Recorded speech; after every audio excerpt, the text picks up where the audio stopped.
Hey guys, welcome to our fifth episode of Jazz Explorations, and today's topic is jam session etiquette and how to prepare yourself for jam sessions. Today I am joined by two prominent world-class musicians, Mike Olmos, one of my favorite trumpet players on the planet, and my good friend Kevin Cantor, who's one of my favorite drummers to play with in the world. So welcome guys, thank you for being here. And by the way, Mike Olmos runs a jam session in the Bay Area in San Francisco called Club Deluxe on Monday nights, I believe. Is that right, Mike? That is correct. And Kevin has his Monday night jam session. And of course, I run the Panama 66 Wednesday night jam session. And we're here to talk to you guys about how to prepare yourselves for jam sessions and how to learn tunes and all that good stuff. And I know that most of my students have heard it from me many times, but I want you guys to hear it firsthand from these two gentlemen. And I'm going to introduce Kevin Cantor first to maybe talk a little bit about his jam session and how he goes through his process as far as inviting musicians up and what to expect and all that good stuff.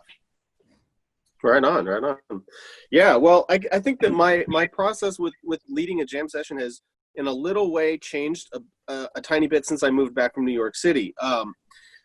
First, it should be said that the Mint Jam session would not exist were it not for the Onyx Room Tuesday night jam session led by Gilbert, which is, in my opinion, probably the best scene I have ever been a part of, just in terms of making that magic cross-section between scene, the level of the music. It was every week the same band. We play the same tunes. The band was tight.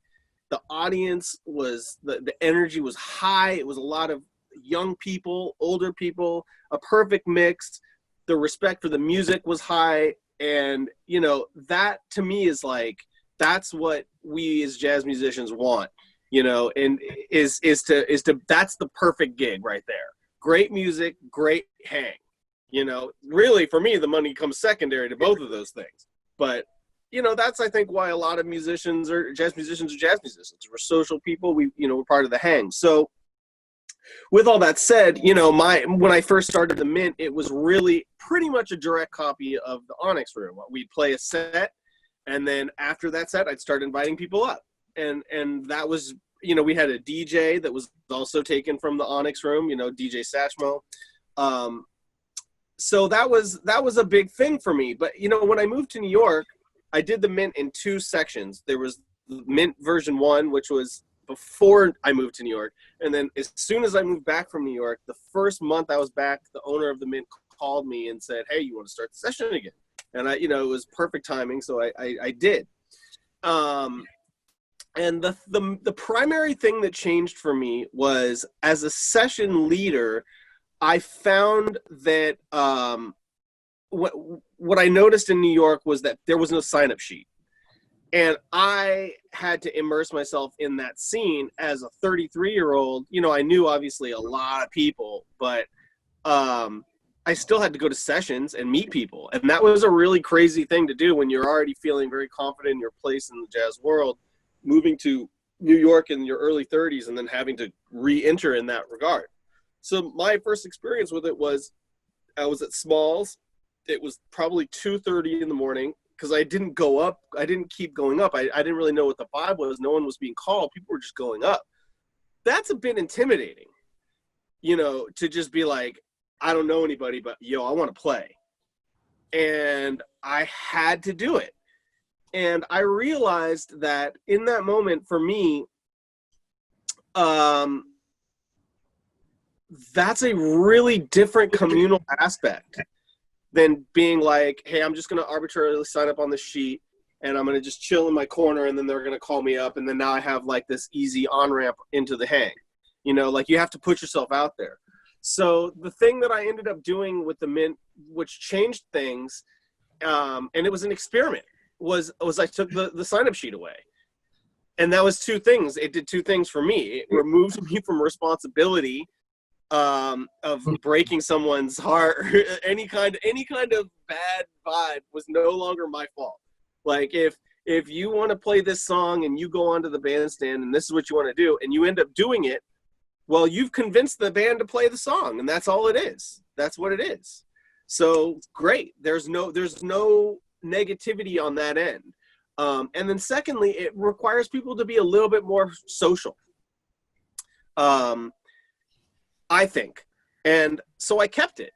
And as a person who's been on both sides of it, having to take that plunge and also to take myself away and like kind of observe how it affects the scene, I think that it reveals that, you know, being part of the hang is really an important perspective of everything that is being a jazz musician. You know, you want to go up there, you know, and play good.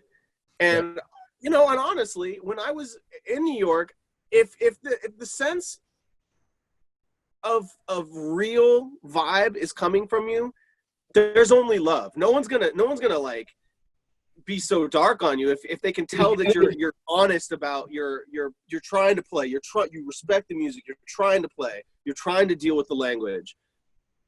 That's a big deal for the scene, and you're welcomed. It's not about like, oh man, this cat's like, you know, oh that's he sounds, you know, that's Joe Magnarelli, and then this guy doesn't know what he's doing, whatever. It's not like that. You know, people respect the vibe. So I think all of that to say, you know, there's really a lot of responsibility on the young musician that comes into a jam session to like be real about where they are and dealing with what they're dealing with. The honesty is a beautiful thing.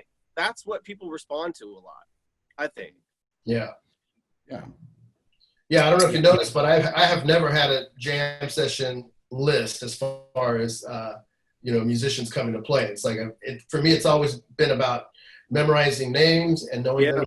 And you're right. Half of it is socializing. That's a big part of it. Is you want to go out and socialize, and playing is just an added bonus, you know. But Mike, I'd like to hear from you. I mean, because I know that you run the session up in San Francisco.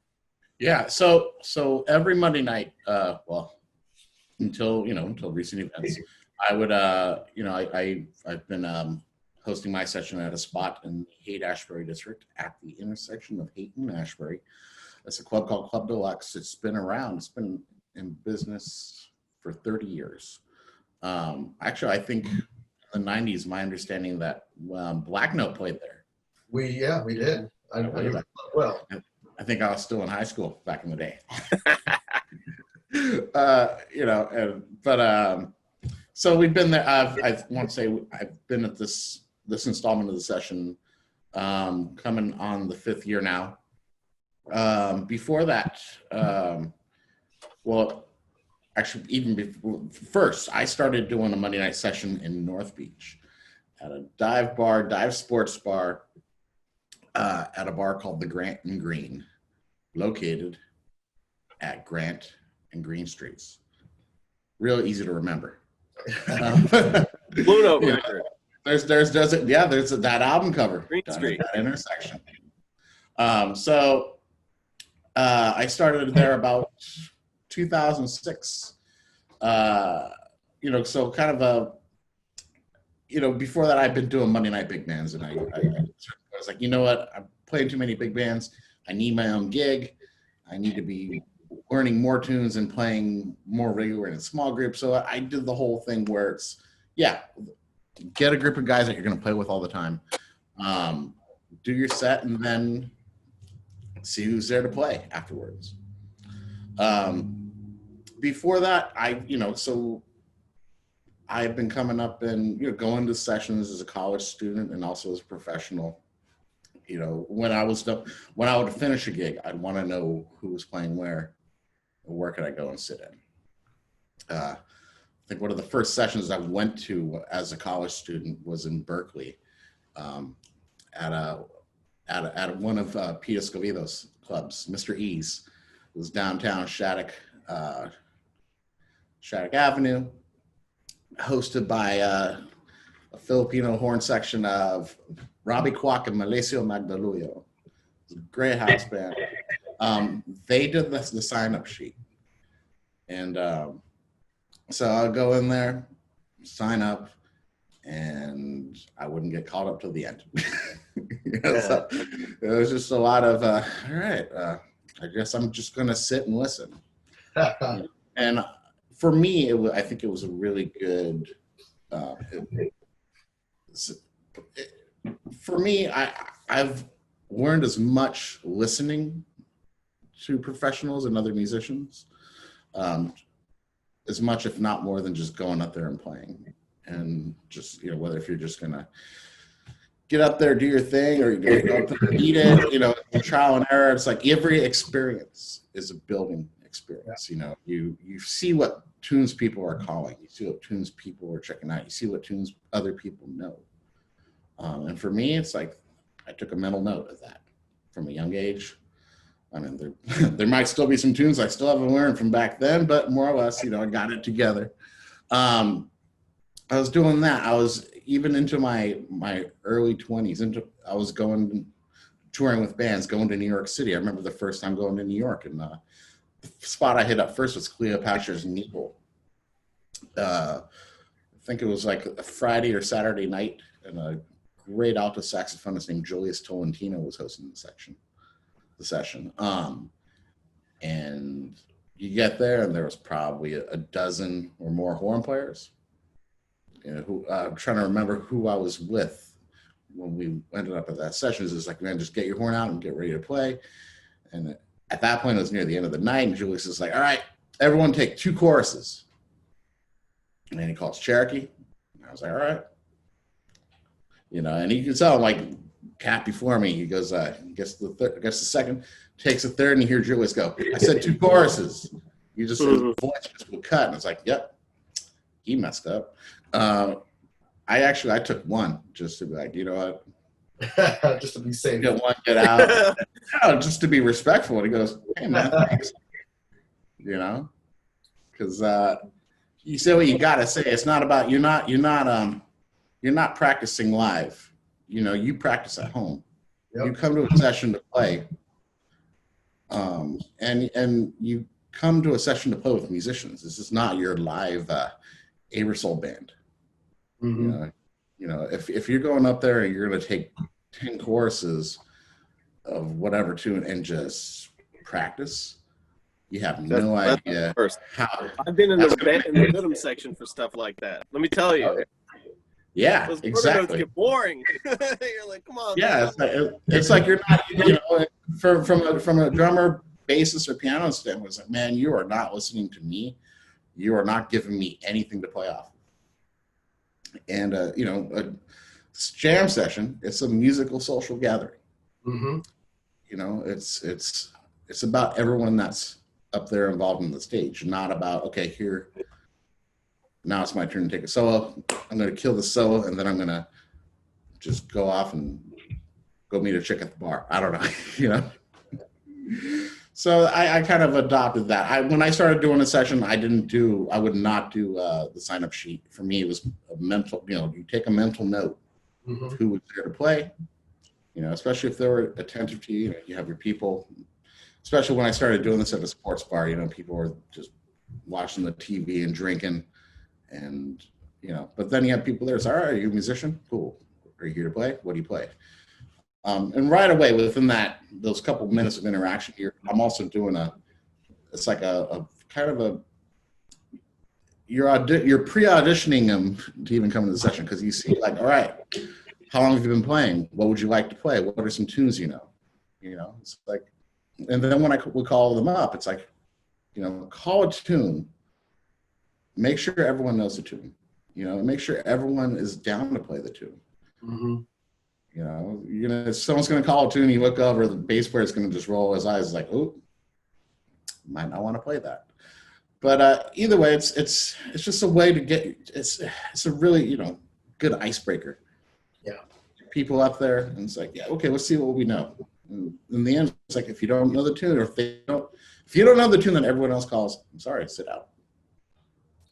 That's that's the biggest issue at jam sessions. That you get people up there that don't know the tune, and then they end up playing on the tune, and they get lost, and then they end up playing 15, 20 minutes, and they don't even know how to get out of it.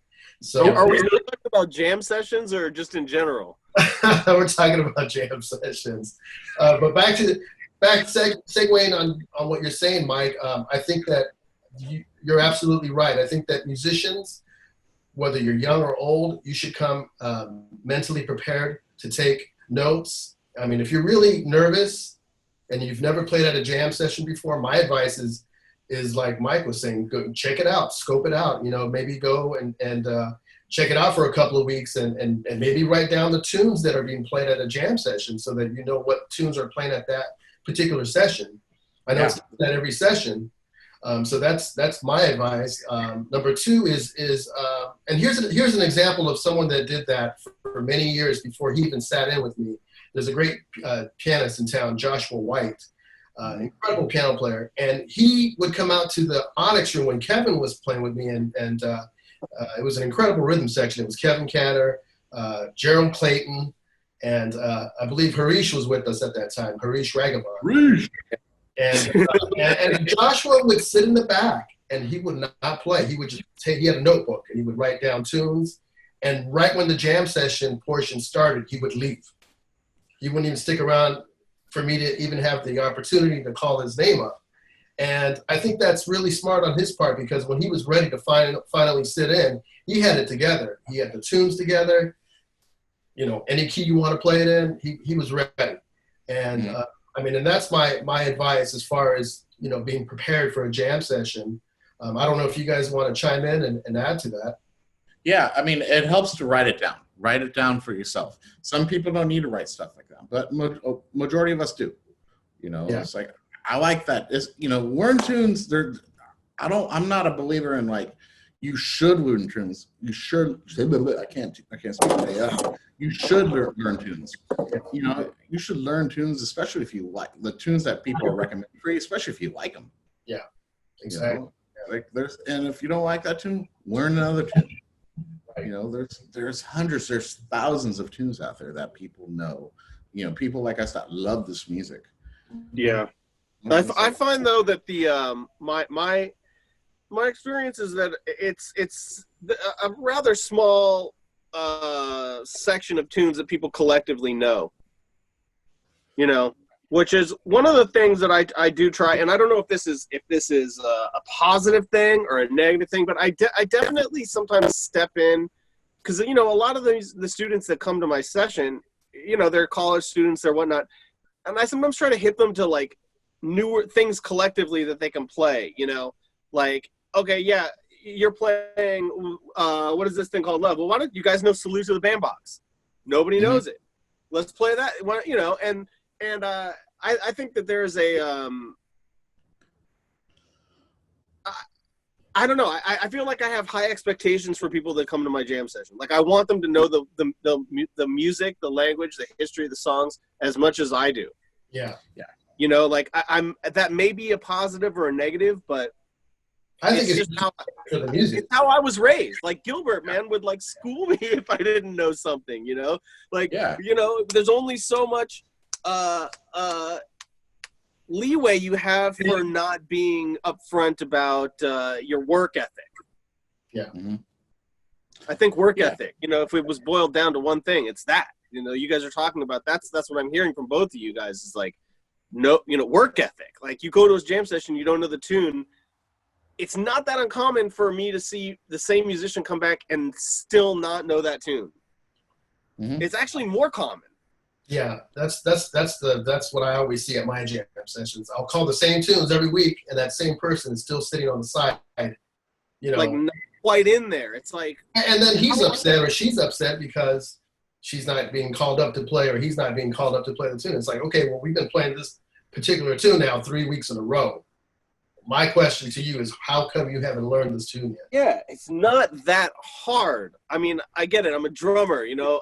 I have a different perspective, but still, a whole week, 2 weeks, like, show me some improvement. Yeah. Yeah. And I think a big part of it too is that a lot of musicians are intimidated by jam sessions. And when I first started to attend jam sessions, when I finally moved away, when I went to Berkeley in Boston, and then when I was on tour with Black Note at one point, I remember we were in Atlanta, and a great bass player by the name of Taurus Mateen was running a session. And I went up and played with a group of people, and the saxophone player, I can't remember the tune, but the saxophone player, he didn't know the melody to the tune, and Taurus Mateen just put his bass down in the middle of the tune and walked off the bandstand. Mm-hmm. And that was the end of that. The vibe was just instantly gone.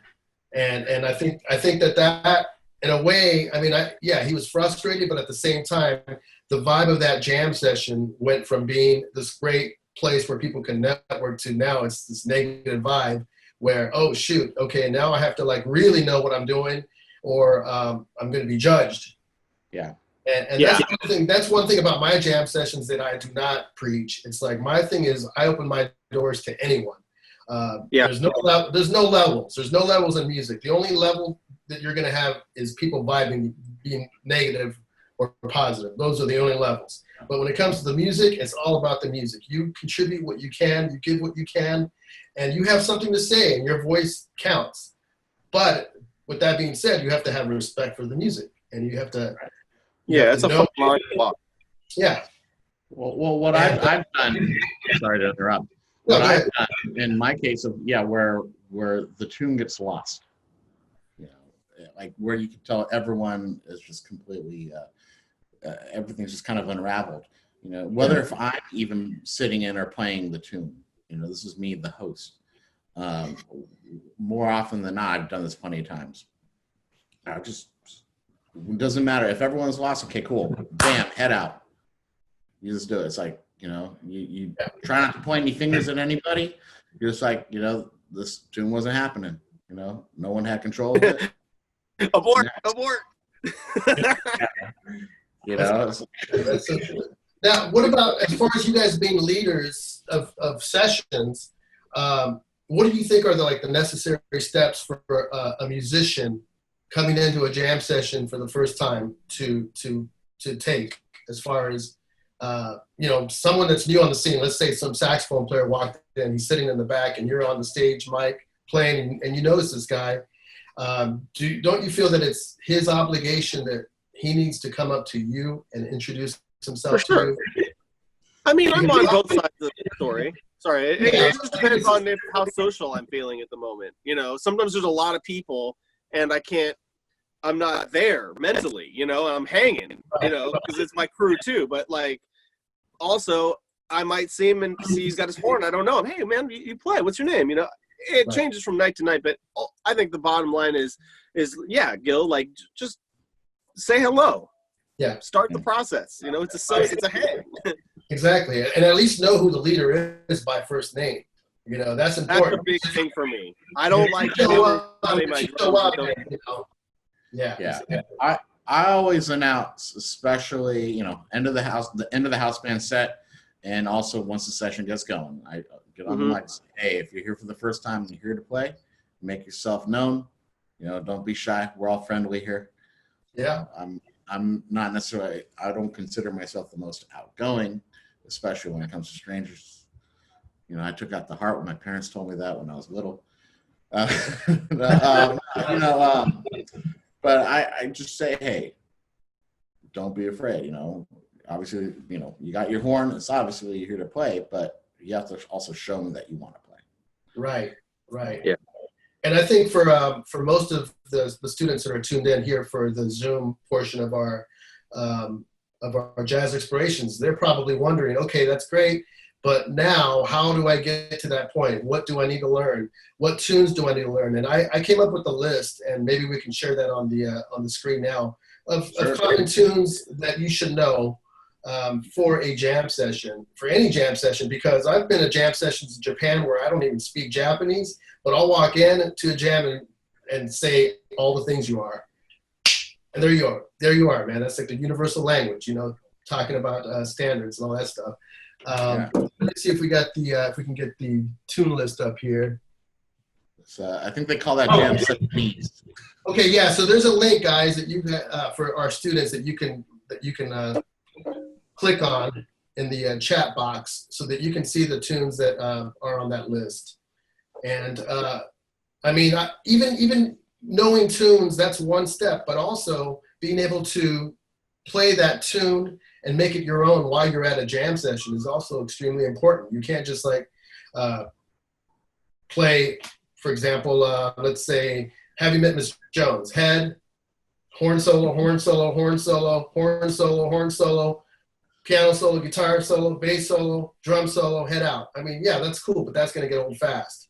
So what I try to encourage a lot of these jam session people to do is to really get creative on the spot and say, okay, how about a piano intro? Let's start with the last A section of the tune. And how about a drum solo first? Why does it have to be a horn solo? Mm-hmm. Totally. I mean, mix it up, and that's you are already being creative and improvising before you even play a note. You're also being inclusive. Yeah. You know, that's you know, it's like, okay, I called this tune and I'm gonna help, you know, even if as the guest at the session, you're taking charge, but you're also including the people you're playing with, and you're directing, and that's great. You know, like, yeah, I called this tune, but I'd like to have a, you know, drum solo right about. Cue it. You know, it's your moment. You know, Right. You call it, you own it. You know, great things for horn players to do on tunes like standards, which, you know, can be easily interpreted melody-wise. You know, horn players, if it's more than one, you could break up the melody, share the melody. It's like, cool, I got the A's, get the bridge, or, you know, I'll get the first half, you get the second half, you know, or whatever. Either way, this is dialogue music. It's this music where we communicate even, you know, through the melodies and stuff. It's not, you know, you get past the point to where you know the tune. It's like, great, you know the tune, now do something with it. Yeah. You know, cool. It's like this guy, he phrases the melody his own way. I'm not sure how he phrases it. I'm just gonna do some obligato behind it and figure out some harmonies. Yeah. The other thing too is that I would give the advice of not coming to a jam session only knowing 5-6 tunes. Right. Because if you come to a jam session and you learn 5 songs, what if those 5 songs get played before you even get called up? And they probably will, because it's generally the same 25 songs that get played. Exactly. So your chances aren't that high anyway. Mm-hmm. Right. So that's why it's important. And hopefully most of our students clicked on that list. I would encourage all of our students to click on the list. It's in the chat. I mean, I clicked on it and, you know, just seeing what I needed to, you know, freshen up, you know. Some of these tunes I haven't called in years, but I still remember them. Yeah. And I'm sure there's tunes that you guys play at your sessions that are not on this list. And that's the thing about going to a jam. You have to be prepared for the unexpected, really, because you don't know. I mean, you're going to go to a session where they might not even call standards. They might be all like modern tunes or tunes written by, you know, Blue Note artists. So it's like, it depends where you're at and what you're doing. And so that's one of the reasons why I encourage you guys to learn as many tunes as possible. Yeah.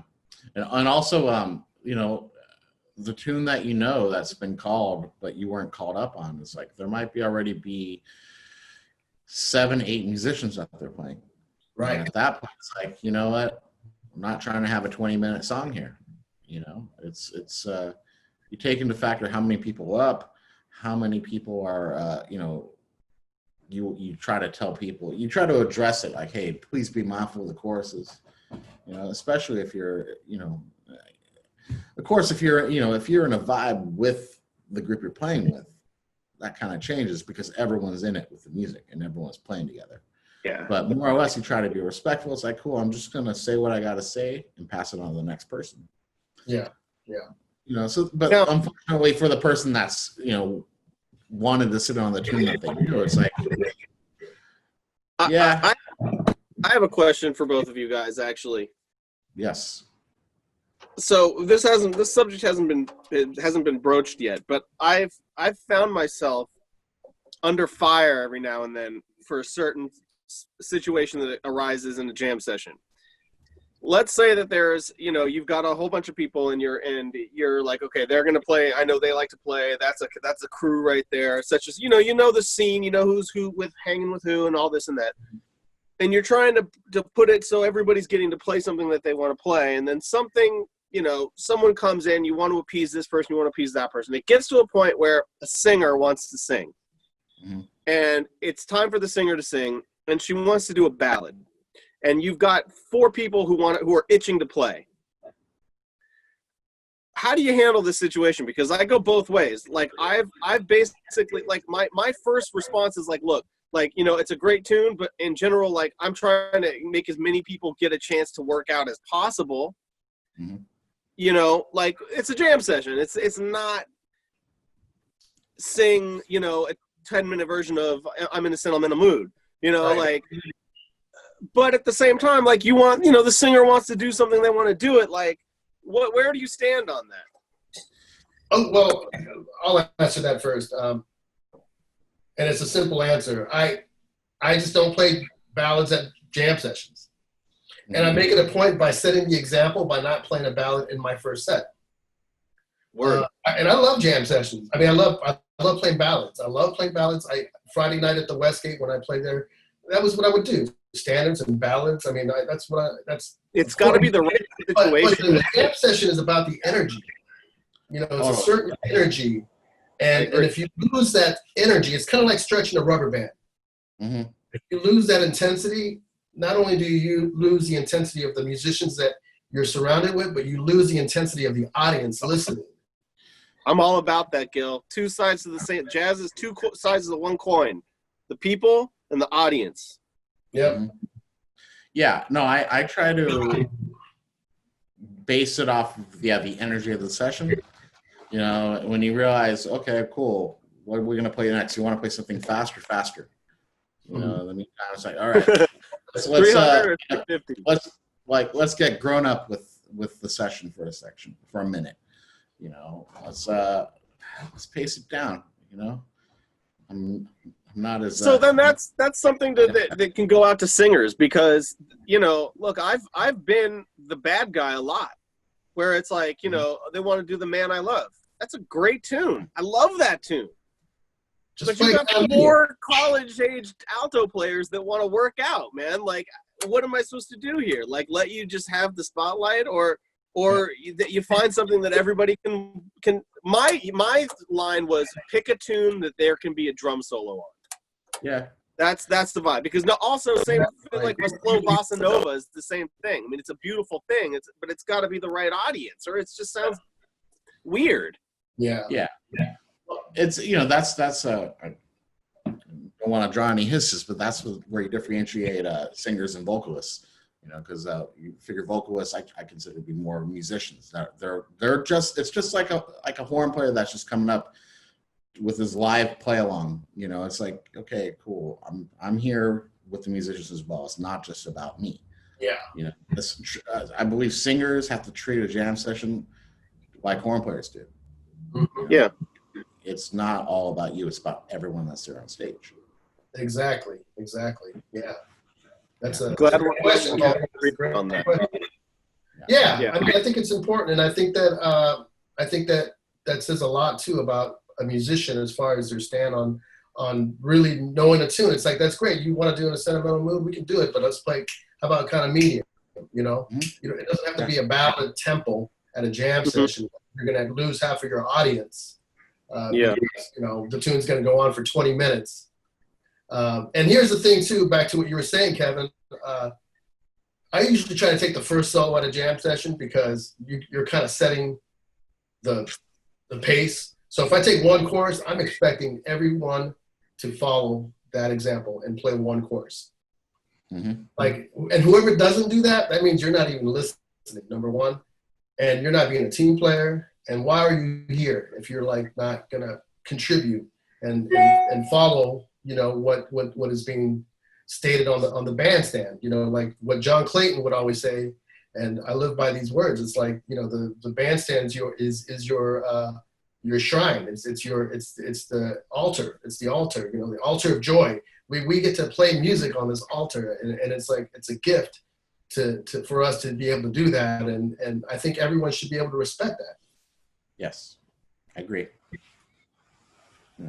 So I mean, back to the standards. Just learn as many tunes as possible, and just because you're doing Moment's Notice, that doesn't mean you have to play it in 4/4. How about changing it up and playing it in a different time meter?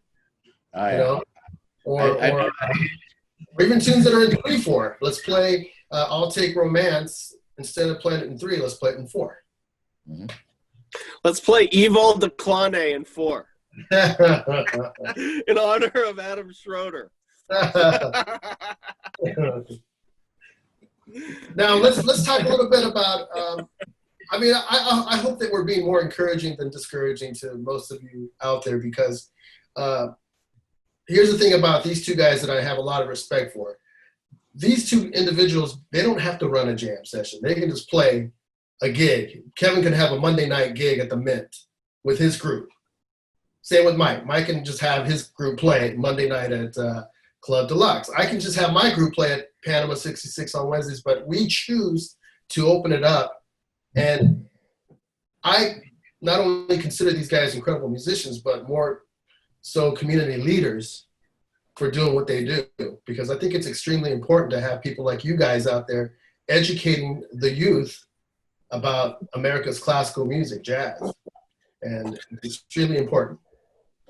I'm with you, Gil. And if I may just add to that, you know, I definitely don't want people to feel discouraged or intimidated. That's not ever the meaning behind any of our reactions or energies or anything. But I also want to, you know, impress upon the fact that, like, part of the struggle of getting better is enduring an older generation than you trying to pass you information. You know, and you can look at the jam session. This conversation is you can look at it from in the bigger picture, which is that you are entering the jazz world as a player, as an entity.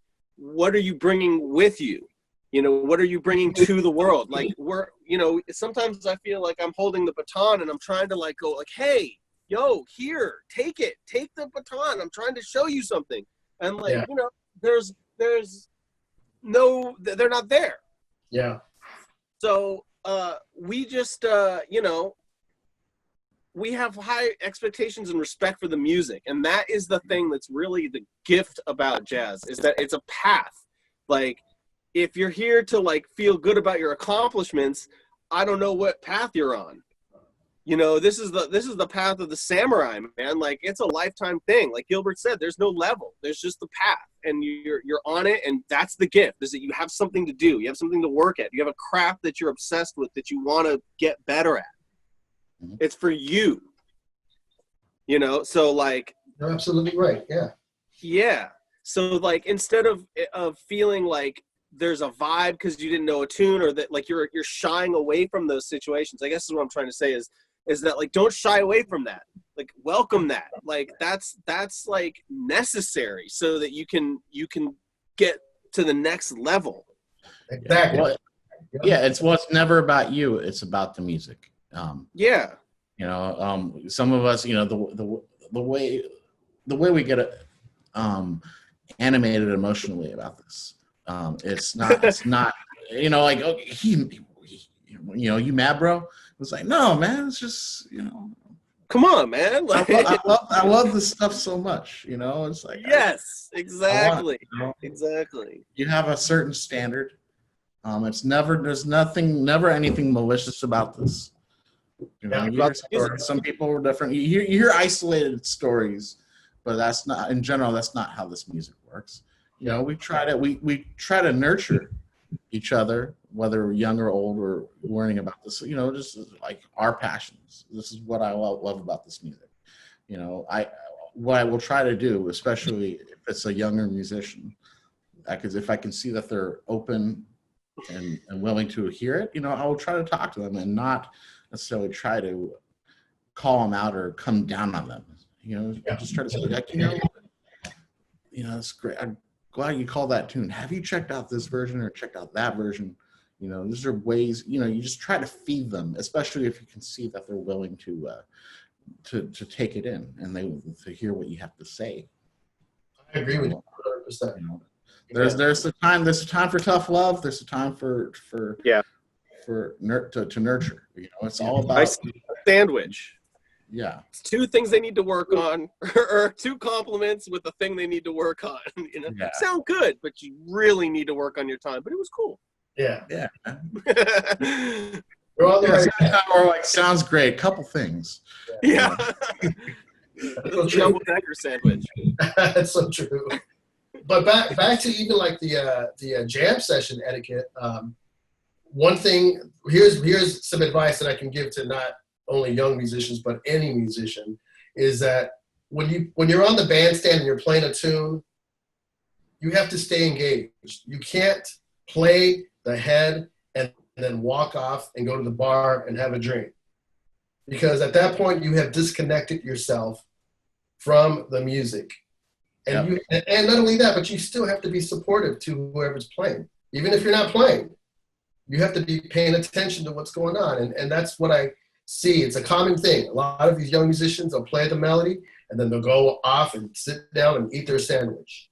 And to me, that's not cool. And I see, yeah, it is. It's like, why did you come to the jam? Why are you here? I thought you wanted to play. I thought you wanted to create music and be a part of this incredible, you know, nucleus. And when you have that happen, it's like, it's kind of like disrespectful and a slap in the face of the musicians that are on the bandstand, in particular the rhythm section. Especially the rhythm section. Yeah. You know, I've had moments where not directly calling out, but probably using some expletives. You know, whoever's going to call a blanking tune, finish the blanking tune. You know, and then just drop, leave the stage. It's just that's a way of disrespecting the music. Yeah, that's to me is selfishness. You know, it's you know, this is why, in my belief, like when I try to do somewhat smaller groups on tunes. One, you know, you're hoping to not make the tune too long, allows more tunes to be played. You can rotate musicians out, you know, hoping that there's, you know, 10 bassists and 10 drummers in the audience, which is never the case. It's either like one bassist and 10 drummers and vice versa. You know, it's never a good balance. Right. But, you know, without digressing, it's you know, never getting piano. It is maintaining a synergy, and keeping things together and keeping, you know, like I said, this is social music. This is music wherever we come. We might not speak the same language without our instruments, but at least doing this, this is how we can converse. You know, especially once we've learned the tunes, we learned our language of improvisation. You know. Yeah, and the other thing too, what you're saying is I totally agree with you, Mike, and that's really important. At the same time, I think that they should see the positive sides of attending sessions, and I'm referring to the networking standpoint of being able to be there and network and meet other players and musicians. And you and I, Mike, had this conversation earlier about how this is how you meet people at your session. You meet musicians, and then before you know it, you're doing a record with this guy, or you're touring with this woman in Europe, vocalist, or whatever the case might be, because of your jam session. And it not only applies to the leader, but anyone that attends a jam session, it's a great way to network and meet musicians. Right. Well, like in my case, I remember when I first started running jam sessions, 14, 15 years ago. And a lot of times I wondered how I presented myself to the guest. Because sometimes, we as musicians, me especially, can be very hard on ourselves. And a lot of times that leads you to projecting your emotions among others. Mm-hmm. So years later, I'd meet a musician, younger, and they'd be like, yeah, I used to go to your session at the Grant and Green. And the first thing I would say is like, was I a blank? And he's like, no, man, you just told me I needed to learn more tunes. And I was just like, Yes, usually I feel you, man. I feel you. Because, like, sometimes you're just not feeling it, dude. Like, you finish the set and you're dark on your playing or whatever happened, and, like, some new musician comes up and they're like, hey, I want to play. And you're like, yeah, whatever, man. Yeah, it's never. Gilbert would never, but, I succumb to my own issues with myself, and it's not about them. It's just about whatever you're going through on the bandstand. Yeah, musicians, artists, creative minds, we're sensitive. whether if you're dishing it out or taking it, there's a certain amount of sensitivity in there. More often than not, I like the young musician to realize that it's not necessarily about you. It's you. It's not your fault. It's not you. It's me. Or it's you should never. There's say take it with a grain of salt. Just brush it off, and you live another day. It's not the end of your world. It's just. Hey, there's a question on here that I saw pop up that I was hoping we could get to. Yeah, let's go ahead. You want to read it? Yeah, it's what are my thoughts on rhythm section players using iReal if they don't know tune? And I'm completely against it. I would rather, if it's at a point where the bass player cannot figure it out, then they may not have the skills quite yet to be playing at a session. Depending. I would rather them just fail until they get it together, because watch that left hand. Like. That was a tool that did not exist for us, and I think it filters I have noticed a culture of learning jazz through iReal. Like it's a thing, man. I see professional musicians doing it, and I hate it, man. It's like it's not the music. Like, you don't know the tune, you don't know the melody, you don't know the lyrics, you don't know why, you don't know when, you don't know who.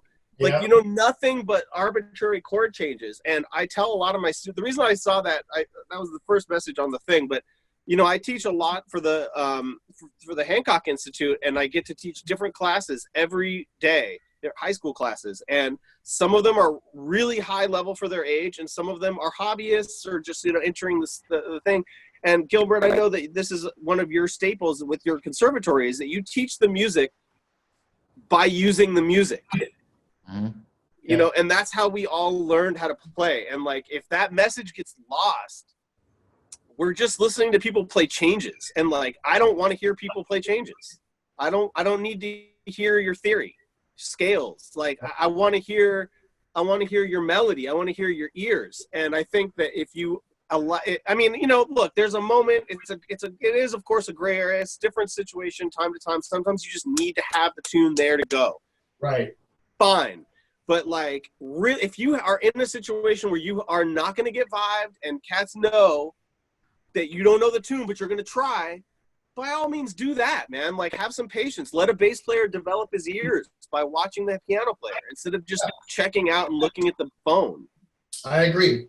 Well, in the moment in a jam session, the moment you start reading something, immediately your ears shut off to a certain degree. Yeah. Because your ears become your eyes. Yeah.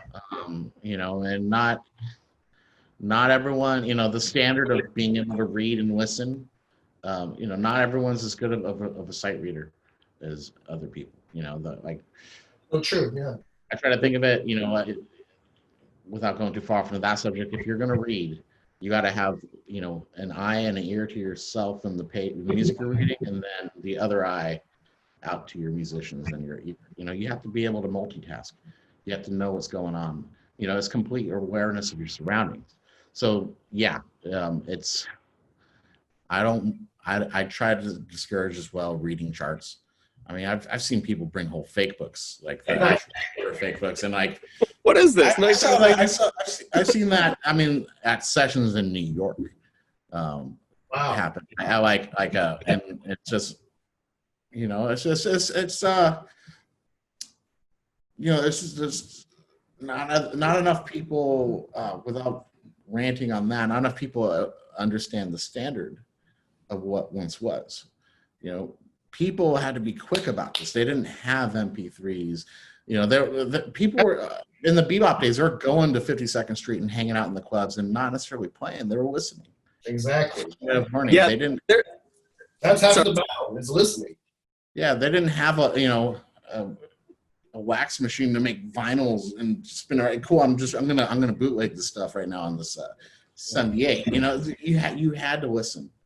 There's a particular cut off of a record that I was listening to. It's an Oscar Peterson. I think it's Oscar Peterson and Basie playing together, and they're playing. I think I Can't Give You Anything But Love, and Basie takes a solo in one key, and then as soon as Oscar starts his solo, he just completely changes the key. Like he just starts his solo in a different key. On the record, right? And Ray Brown, you give him 2 notes, and like that third note is like new key. Like It was just like bang. Like it took him. It was so you could just tell that it was not even like he probably was like looking around or something. Like it was just like a natural reaction to like, oh, different key, And I think that like if we're gonna be honest and like talk about keeping the jam session high level, this or that, or like encouraging young players, I think that it's our responsibility to like show them that like give them the space to like make mistakes with a safe place to like make mistakes.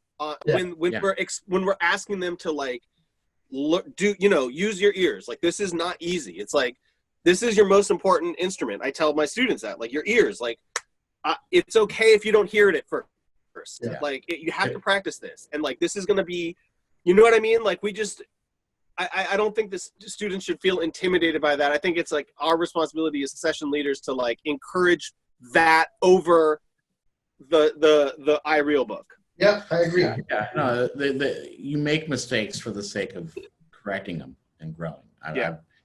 I've made enough to get to where I'm at, and I still make them. But I don't like making the same mistake twice, so therefore I try to improve on that. That was a great question. That was from one of our students, Connor Gilbert. Mateo, when is it considered not okay to trade 8s or 4s at the end of the tune? I'll let maybe Kevin. You want to answer that? Since I think it's always okay. I mean, it depends. Yeah, or depending on if the tune is really long. That's the only time when I would say, but I personally, like, if you're going to have a jam session and everybody's going to take all these solos and then you take the head out without giving any to the drummer at a jam session, come on, man. Like, that's not cool. That dude wants to take a solo, man. It's like, or maybe he doesn't, and you asked and he said no, and okay, that's fine. But come on, that's where you communicate with your eyes. Metronome. Yeah. Yeah, you communicate with your eyes, especially if you call the tune. If whoever called the tune, whoever's leading the tune, especially in a jam session, you're in charge for that moment. And at the same time, you communicate with everyone on that bandstand, especially the drummer, bassist. You look at it as like, hey, you want some? They'll usually give you a nod. Same thing with the drummer. Especially a drummer, you say trade, you want it, and they'll just say they'll give, the drummer can give a nod back. In trading, if there's like 10 horn players on the tune, which I try not to do at my sessions, but occasionally it happens. Yeah. I like to give give them some help, especially if like, do you remember what order you took your solo in? If we're trading, remember when to come in with your trade. Exactly. That to me is you're being present and attentive to the song that you're playing, knowing that you're listening to the other musicians and knowing who sat in on the tune. Exactly. Let's also make it clear that these responses, at least in my opinion, are in the situation of perfection, where the tune is not too long, there's not too many people playing, you're not running out of time, something crazy didn't happen, not everybody's lost. Like this is like a successfully performed jam session tune. Does the drummer want to take 4s or 8s? Yes. Yeah. But it's so dynamic. Like there's going to be a time where like I simply don't have enough time. Like the club owner is like going like this to me. It's 1:45. There's 6 guys. They all took too many choruses. That's a reality too. And at that point, again, you have to use your judgment. Like, oh man, we're out of time, bro. Sorry. Like that's what it is. But in the case of all the issues being cool, I don't see any reason why the drummer wouldn't want to take a solo unless he opts out. Yeah. And also back to what I was saying about being engaged and like not just playing the melody and walking off the bandstand. I mean, you still have a very important role to play as a musician, even not being a rhythm section player, because guess what? You can be playing backgrounds behind soloists, together with some of the other guys and playing some little background harmony parts. It's like contribute. Even though you played your solo and you played the head, you can still contribute. It has to be it has to be tasteful. You can't just like play over the musician. But that's really important to keep in mind. It's like stay engaged from the beginning to the end of the tune. Let's answer a couple of more questions here.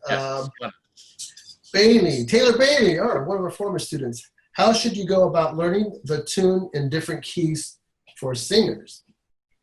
Well, learn it in all keys. That's just learn the tune in 12 keys. And I encourage you guys to do that for any tune. If you know any standards that you're playing at a jam, you should be able to execute that tune in any key. I don't know if you guys want to add to that. I have nothing to add on this one. It's just there's nothing to really explain other than just do it. Like if eventually you'll get it. Cool. I'm tired of playing this tune in the key of F. I think for my instrument it'll sound better in D flat. For example, it's just, but it's it freshens up a tune for you. Some people, tunes like a popular standard that gets called at sessions, My Shining Hour. It's like, well, what key do you want to play it in, C or E flat? Let's do it in both. Let's do a chorus, we'll just go back and forth, chorus in C, chorus in E flat. It opens up the mind and you get out of I'm practicing mode, which is key at any jam sessions. Like don't, practice at home. Practice at home and don't think about what you practice when you get to the session. But yeah, keep things fresh for yourself once you learn it. Like, okay, cool. I played What Is This Thing Called Love 1,000 times now. I don't want to play an F anymore or C. You find new ways to keep, especially if it's a tune that you like. Yeah. Freshen it up. Well, I like to add to that too. I mean, if you're doing like a tune like What Is This Thing Called Love, there's several contrafacts Yes. on a particular tune. So why don't you challenge yourself? Why don't you learn Hot House or Fats Flats by Fats Navarro or other tunes that are based on What Is This Thing Called Love? It's like you don't have to play What Is This Thing Called Love every time. And it makes it a little more interesting when you do mix it up and change it up and challenge yourself. And it's like the difference between Hot House and What Is This Thing Called Love are pretty huge. I mean, the difference is in terms of being able to execute the melody. Yeah. I did a messed up thing, or someone, a foreign player showing me this is like, I don't know, it's like, this is what they're doing in New York, or this is what they're doing in Boston, but Moments Notice, like, cool, let's do Moments Notice in 4 and then in 7. But so the one chorus it's in 4, but when you hit the B flat pedal, then it switches to 7, and then the next chorus is in 7. And then when it hits the B flat pedal again, bam, it's back to 4, and all of a sudden you're like, your brain's like, what? I'll do that in a session. It's like, all right, who's got this? Let's see how that goes. But yeah, that's. And I think that's what jam sessions are all about. It's just being challenged, pushed, growing. Get in an environment where you're growing and you're not just, going through the motions. It's like, oh yeah, we're going to play Billy's Bounce again. Right. Whatever the case might be. We're almost out of time, but I want to call on you guys individually to name some of the musicians that have come through your jam session over the years. And I'll go ahead and go first. I have a list that I wrote out so you guys can kind of think about it. But I've been running jam sessions in San Diego since 1995. And I kind of wrote a list of the jam session history. It started at a place called Bodie's downtown. And then we moved to Stefano's in Hillcrest. And then I had a late night session that went from 12 to 4 a.m. at a place called El Campo Rus. So at one point, there's 2 jam sessions a week. I was running a regular session and then an after-hour session. Montique Room was next, followed by Ole Madrid. And then we had this one place called the East Village Jam Session, which is now Petco Park, where the Padres play. Oh, wow. Thomas Paine Coffee House, Onyx Room, where Kevin joined me, El Camino, 7 Grand, and then that's ones I went to. That's where you came by, and now my list of musicians that have come to my jam sessions since '95. I have, of course, Mike Olmos and Kevin Cantor was in the house band, Nicholas Payton, Robbie Coltrane, Benny Green, Joe Fromm, Terrence Blanchard, Russell Malone, Brian Lynch, Willie Jones III, John Clayton, Seamus Blake, Carl Allen, Madeline Peru, Gretchen Parlato, Dana Stevens, Poncho Sanchez, Bernard Harper, Ricky Woodard, Kurt Elling, Eric Reed, Charles McPherson, Terrell Stafford, Gregory Hutchinson, Daniel Jackson, Gerald Clayton, James Moody, Harish Raghavan, Kamasi Washington, Matt Wilson, Henry the Skipper Franklin, Jeff Keezer, John Faddis, Jeff Hamilton, Gregory Porter, Luis Casca, Anthony Wilson, and Azar Lawrence, just to name a few. So, I mean, for me, it's a win-win because you never know who's going to show up, running a jam session. So, and always play your heart out is my advice, because you don't want to not give it your all and have somebody like Nicholas Payton sitting in the back. You want to give your 100% every time you're on the bandstand. But I'll pass it over to Mike. Oh, man. Well, I should have written this down because now I'm going to have to try to think fast. Well, don't think too fast. I got to get my iPhone charger because I'm about to die. Oh, yeah. So, I've definitely had Roy and some of his band come through to one of my sessions way back in the day. Or I've even, directed Roy to jam sessions, others that I attend, as well as Willie, back in the day. I remember he was on his honeymoon in the Bay Area. The great trumpet player from Boston, Jason Palmer, just happened to come through. Because he got married in the Bay Area, so Jason came through. Before that, I had gone to a session at Wally's in Boston, which was a great session. Who else? Dana Stevens, because he's a Bay Area native. Tyshawn Sorey. Oh wow! Yeah, that was like what? This is back in the Green days. Guys that have come through. Let's talk about FOMO, where I'm out of town. It's like, what? Jeremy Pell came through the session? It's like, I miss all the good moments. Kurt Rosenwinkel's come through with his whole band, too, as well. Wow. That's cool. Kurt did not play guitar. He sat in on piano. And wow. We played some monk tunes, and he sounded great doing that. He's got the vibe of that. I think who else? There's like Ambrose Akamusri, another Bay native, who'll come through and hang because we've known each other since since he was a sophomore junior in high school, and I was just a year or two into college. Jonathan Finlayson, another they went to high school together as well. Well, Ambrose was a member of the band. You know, Harish and come through the bay. You know, our mutual friend. He was my roommate, longtime roommate, Evan Francis. Oh yeah. You know, so Harish, Garrett Smith, Taylor Iges. You know, he's another Bay native, but you know, it's I'm just not as popular as you, Gilbert. You know, you have a lot more friends than I do. I'm a lot older than you too. Yeah. I've been doing this longer than you. Yeah. You, Kevin? Yeah, but well, a lot of the same names come up. You know, I guess the first the Mint house bands have always been, you know, in my opinion, really stellar.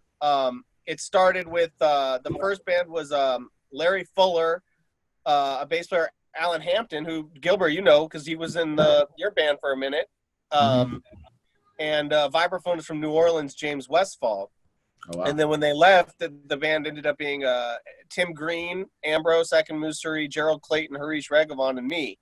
Then Wow. Harish left for New York, and Joe Sanders came in and played the rest of that run, and then all four of those guys moved to New York. Gerald, Joe, Ambrose, and Tim. And then that band became Hamilton Price, who you remember, Josh Nelson, Tom Catanzaro, and Charles Altura. And that band played for a couple of years, and then I moved to New York and then came back, and then we've had Eric Reed, Graham Dechter in the house band. Mike Roll has been the bass player for the entire time. Different horn players. Mike Catone, Danny Janklo's played with us for a long time. Chris Lewis, younger player, Ricky Woodard. But then just in terms of special guests, you know, Roy Hargrove would come through back, you know, in the day. Benny Green, Carl Allen's been through, Peter Bernstein. I mean, it's really hard to, like, at the drop of a dime, think of all the people that have come and hung with us. I cheated. I wrote mine down. Yeah, I didn't expect that. I'm trying to go through my head, you know. Eric Lewis comes out and plays. Yeah. Kamasi Washington, of course, he's always come through to the session and supported. So, gosh, I'm trying to think who else, you know. I don't know, but Cats. Right. That's great, and I think I'm hoping that our students got something out of this today. I'm hoping that you all learned a little more about how to approach a jam session, and I just encourage you guys not to be afraid to go to a jam. I think everyone should try it at least once, and it might not be the greatest experience depending on where you go, but if you end up, I can guarantee it, if you end up at one of our 3 jam sessions, that will not be the case. And you know, that's a big part of it is the vibe, the community, the spirit of the music, and being able to be a part of that is really a big deal. Unfortunately, we are out of time, but I want to thank my guest today, Mike Olmos. Check out Mike Olmos. Mike, do you have a website where they can go check you out? Oh, man. The official website is still being worked on because I'm a terrible promoter. But look at Mike Olmos because he's one of the baddest trumpet players on the planet. I love that guy, man. I'm a prominent sideman, but you know, I do have some outdated stuff on SoundCloud. Look up the Mike Olmos, and then you know, you find some good and bad stuff on YouTube. I think the good stuff has more views, but yeah, I get around. I love it. Kevin, how can people find out more about you? Hey, man, great minds think alike. I'm with Mike Olmos. You know, social media is new for us. You know, we're not 20. We're not some young 20-year-olds with all the webcam stuff going on. I've got my Instagram page and my Facebook page. My website is under construction. Again, a prominent sideman. I get around. There's a lot of content. Just Google me. Or come to when the Mint Jam session does come back, you know, you're of course welcome to it. Please do come through if you're in the area. You know, we're out and about, and we want to hang. I guess if I could chime in, if you want to follow me on social media, on Facebook it's the Mike Olmos Trumpet. On Instagram, it is Olmos Def, like Most Def the rapper, but add an OL, and it's all one word. Clever. Yeah. Well, thank you guys. One thing I do want to say is that, as always, the community, you can contribute, show your love and support by donating to YLJC, Young Lions Jazz Conservatory at .org or yljc.org for more information how you can contribute and help out. And once again, I do want to thank my two guests. I love these two guys. They're incredible musicians, and they're doing great things for their community. And thank you so much for being here, guys. We do encourage you guys to join us next week on June 7th with Willie Jones III. He'll be here giving you guys a masterclass, the great Willie Jones III. And I think that's going to do it. Keep jazz alive. Thank you to Kevin Cantor and Mike Olmos for a very successful jazz explorations. Until next time. It's a pleasure. Thank you. Thanks, Gil. All